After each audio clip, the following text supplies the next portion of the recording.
Perkenalkan Mas, nama saya Muhammad Arfaldin dari Universitas Nahdlatul Ulama, Jalan Lowanu, mau arah ke Cafe Pintu.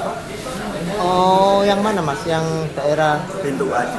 Oh, Ade. Iya. Itu Ade yang samping pintu itu, bukan? Nah, ya kayaknya daerah situ. Jadi kita kan dapat tugas, saya bersama teman-teman ini tugas mata kuliah manajemen bisnis. Jadi kita terinspirasi dengan orang-orang entrepreneur yang ada di Yogyakarta, khususnya orang yang mendirikan bisnis kayak kafe atau tentang fashion, tentang pokoknya intinya tentang bisnis. Jadi kita ingin mengedukasi bagaimana sih kok bisnis beliau ini bisa berkembang pesat. Kan kita juga ingin belajar banyak dari beliau. Soalnya kita ambil prodi manajemen. Kita ambil prodi manajemen. Sebelumnya saya ingin kenalan dengan Mas. Ya, saya Irwan. Oh, Irwan. Tapi lebih akrab di sini tuh dipanggil John. Oh, Mas John. Oke, Mas John. Saya Arta dan ini Mas Faisal. Itu saya Mas Ato. Terus di Kopas Tansis ini Mas, saya ingin Mas, Kopas Kopas Sorowajan.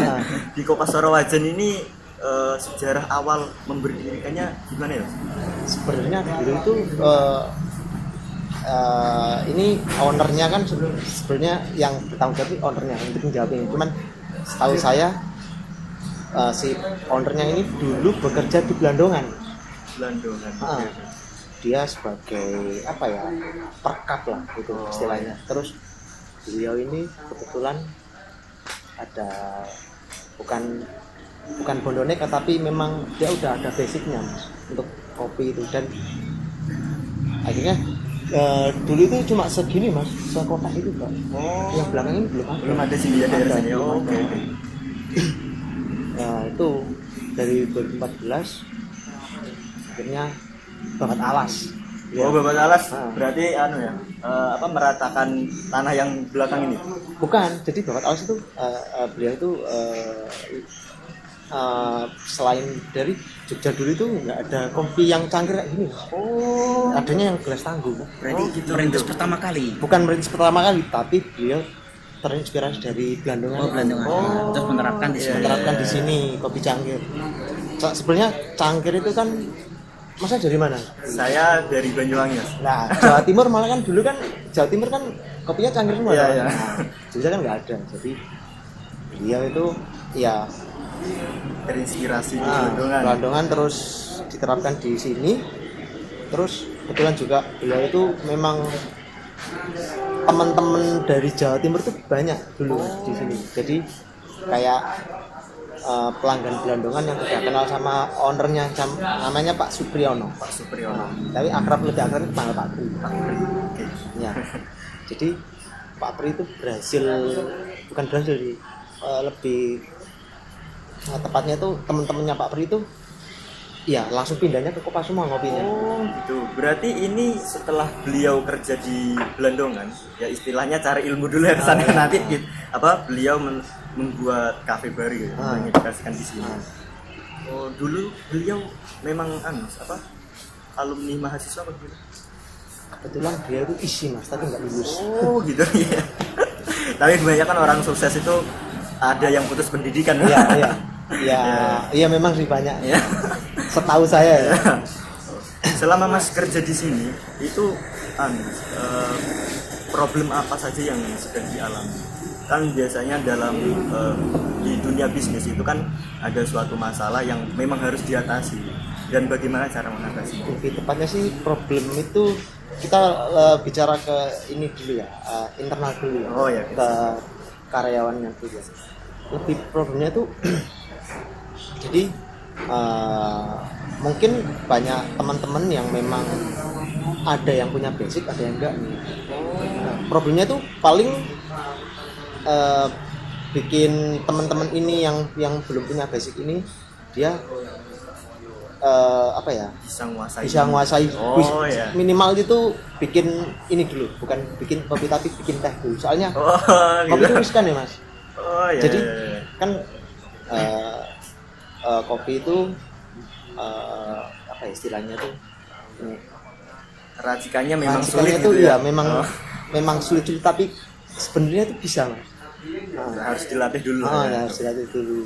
Itu lebih problemnya di internal tuh seperti itu. Kalau eksternal sih mungkin kayak dulu itu sering mas kalau hujan itu. Ya. Kalau hujan itu Selalu. sampai sekarang pun seperti itu. Kalau hujan itu wah, tempatnya itu nggak nyaman banget. Oh gitu. Biasanya kendala hujan di sini banyak pelanggan yang kabur atau tetap? Bukan kabur sih mas, lebih ke langsung masuk ke dalam. Oh, karena ini nggak ada aneh mas. Kalau angin tuh ini mas, airnya tuh kemana-mana lah. Oh gitu ya.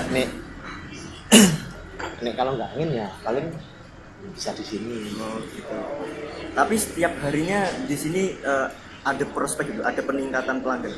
Ada. Gini, contohnya, kalian kenal Kopas dari siapa? Saya dulu kenal sama Pak Pri itu ketika saya kesini minta donatur ke beliau. Itu kan maksudnya kayak gitu mas. Misalkan temannya sampean ini, saya udah kenal Kopas. Yuk ngopi yuk. Oh ini, nih Kopas. Lebih itu mas. Terus dari teman ke teman gitu. Ke teman gitu ya. Dan juga itu Pak Pri itu juga ini lebih apa ya? Kalau sama pelanggan itu mungkin dia tuh royal. Jadi ya terserah sampean pengen tidur di sini pengen apa gitu. Lah, jadi ini ada sedikit cerita mas. Yang itu menurutku itu nyambung banget sih sama prospek perkembangan kopi sini. Beberapa teman-teman yang memang sebelumnya sering di sini, jadi udah balik lagi ke tempat asalnya. Dia kalau ke Jogja tuh mesti kesini, mampir ke sini dan akhirnya dia ngenalin ke teman-temannya yang dari rumah sih. Ternyata gini. Berarti itu sebagian salah satu cara untuk meningkatkan kualitas dari Kopas sendiri gitu. Bisa. Berarti untuk masalah keuangan yang ada di Kopas ini mas, kan kebanyakan kafe itu income-nya banyak tapi pengeluarannya juga banyak gitu kan. Caranya biar membalancekan pengeluaran sama pemasukan gimana? Gini, kita itu saya kebetulan di dapur mas. Iya. Memang itu pas. Jadi gini, dari beberapa kita memberikan bukan memberikan, tapi kita menu yang di situ tuh hampir semuanya itu banyak jadi satu dan itu semuanya rata. Kayak ada sop, ada capcay, ada oseng. Itu tuh sayurannya tuh sama semua mas. Tapi dibuat beberapa varian gitu. Iya, beberapa varian. memang apa ya, itu bukan, jadi kayak udah satu paket gitu loh. Jadi belanjaannya tuh, tapi memang kemarin kan yang sering tarasan itu ini mas, untuk bahan-bahan yang memang bahan-bahan yang belinya di pasar, maksudnya bahan yang basah itu sering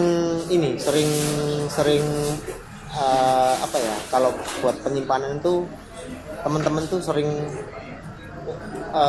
loss, maksudnya ini bahan yang nggak boleh di freezer, ini cuma bahan yang boleh di kulkas saja. Nah, jadi yang sayur itu kan nggak harus di freezer, cuma di kulkas, dingin aja suhunya sih.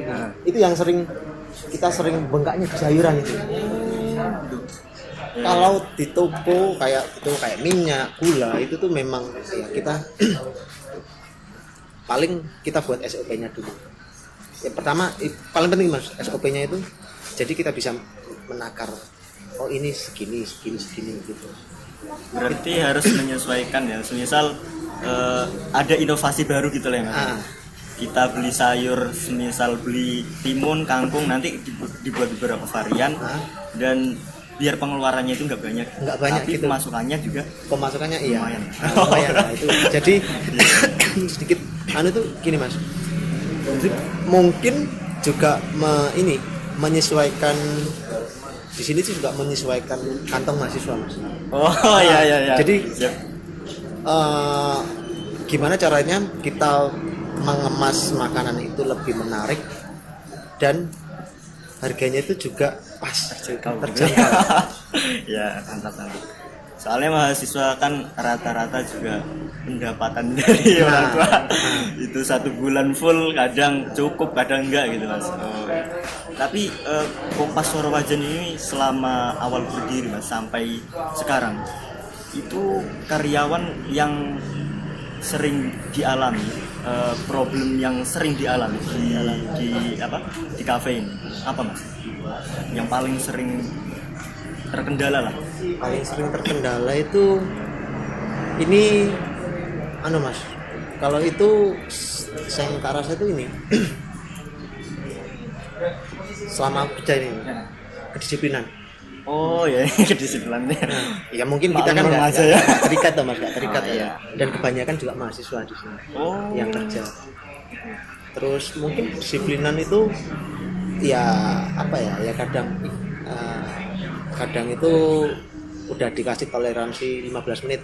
Oh iya. Masuknya jam berapa emang mas? Jam kebetulan kita udah 24 jam. Jadi ada dikasih nih. Yang satu itu jam 8 sampai jam 4. Ya, shift 2 jam 4 sampai jam 12. Jam 12 sampai jam 8, shift 3. 24 jam berarti. 24 jam. Kan banyaknya karyawan sini mas? Berapa? Sekarang 17 karyawan. Ini saya kan tertarik tentang racikan kopi mas. Setelah saya beberapa kali kesini itu merasakan kopi Suara Wajan itu beda dengan yang lain. Iya. Rasanya itu sangat mempunyai ciri khas tersendiri. Nah, saya kan ingin tanya apakah kualitas bahan dari Kompas Tamsus ini memang ada produk tersendiri yang sangat berkualitas gitu. Sebenarnya itu Apa sama dengan kafe-kafe lain? sama mas, cuman kebetulan kita itu setahu saya itu sama mas, bahannya sama, cuman mungkin ngerosting atau ngegoreng kopinya itu di situ yang beda. Beliau yang tahu rasanya. ya. Soalnya kalau resep dibuka terlalu vulgar di sini kan nggak enak. yang pasti itu konsisten dengan rasa mas. Yang untuk si ownernya itu, si beliau Pak Pri itu, dia itu sangat banget ini sensitif dengan yang namanya rasa kopi mas. Jadi kayak gini, ini biji kopi kan macam-macam tuh mas, tergantung ketinggiannya. Kalau semakin tinggi kan jadi robusta atau arabica. Nah itu beliau itu sangat ini teliti banget kalau kopi. Makanya di situ juga nyambung ini mas. Jadi konsisten dengan rasa itu,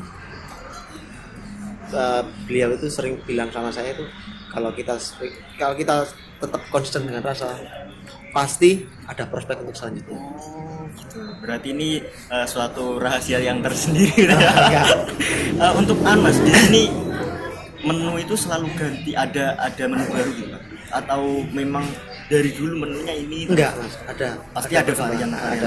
Biasanya selang berapa bulan ganti? Itu beliau itu sering ngobrol sama saya, apa nih varian baru. Mungkin saya juga lebih tepatnya itu ini juga lihat bahan dulu. Bahan yang ini memang ini bisa diolah seperti apa sih, bahan yang sama tapi dibikin yang berbeda gitu. Itu dulu itu nggak ada yang namanya pascai itu, kita copy paste di capcay mas, cuman kita buat menunya sendiri, buat SOP-nya sendiri. Tapi ya sama kayak capcay, cuman bedanya tuh kita nggak pakai udang, nggak pakai seafood lah. Iya. Oh gitu ya. Terima kasih mas. Mungkin ini saja ya dari kami, soalnya mungkin mas juga terkendala waktu untuk mengurus kafe kan. Iya. Tapi saya sangat berterima kasih saya ada perwakilan dari kampus Universitas Nahdlatul Ulama. Ya semoga Kopassus Wajan selalu jaya, Amin. selalu Amin, Mas. Amin. membaik ke depannya. Siap. Aku juga makasih, Mas. Terima kasih untuk video kali ini. Kita akan cari manajer-manajer yang lain yang ada di kota Yogyakarta tentunya. Ya, terima kasih. Terima kasih.